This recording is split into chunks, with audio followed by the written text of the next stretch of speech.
জি বলেন। আজও কিছু করতে পারলেন না সাহিল সাহেব। একটা ছেলে বারবার আমার প্ল্যান ভেস্তে দিচ্ছে। আমি যখনই কোনো প্ল্যান করছি তখনই ওই ছেলেটা এসে হাজির হচ্ছে। হাজির যাতে না হতে পারে তেমন কিছু করুন। কি বলতে চান আপনি? দেখুন, রাস্তায় যদি আগাছা জন্মে থাকে উপড়ে ফেলা উচিত নয় কি? দেখেন, আমি কোনো সিরিয়াল কিলার না যে আমি একটার পর একটা খুন করব। আর সেরকম কোনো ইচ্ছেও আমার নাই।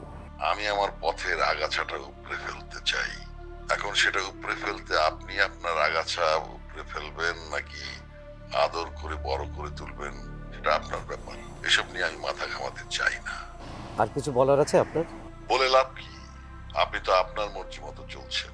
দেখুন সাইল সাহেব, আমি ফেসে যাবার আগেই আপনি কিন্তু ফেসে যাবেন। তাই যা করার তাড়াতাড়ি করুন, এটাই আপনার জন্য মঙ্গল। ওকে, ঠিক আছে, রাখছি। রাখবেন? ওকে, বাই। বাই।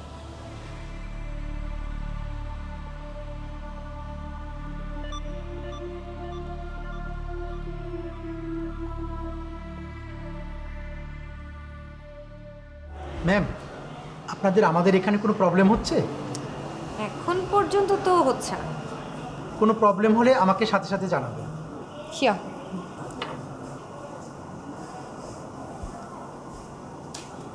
আচ্ছা ম্যানেজার সাহেব, আমাকে একটা কথার উত্তর দিবেন? জি বলুন প্লিজ। না মানে আহ, এই যে আপনাদের হোটেল, হ্যাঁ, এখানে যারা আসছে আপনাদের রুম বুক করছে, তারা কি করে, কোথায় থাকে, কোথা থেকে এসেছে, আপনাদের কাছে নিশ্চয়ই সব কিছু ডিটেল থাকে। ম্যাম, সেটা তো অবশ্যই থাকা উচিত। আচ্ছা, 310 নম্বর রুমে যে অর্ণব সাহেব, উনি কি করেন? আচ্ছা, তার আগে আমাকে বলুন, আপনারা তার সম্বন্ধে জানতে এত ইন্টারেস্ট কেন?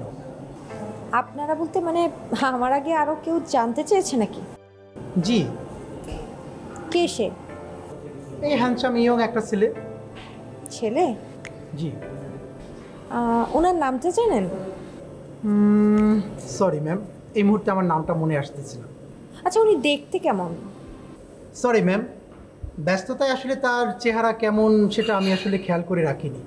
আর তাছাড়া অর্ণব সাহেবের কোনো তথ্য আমি আপনাকে দিতে পারবো না, সেটা দেয়া আমার পক্ষে সম্ভব নয়।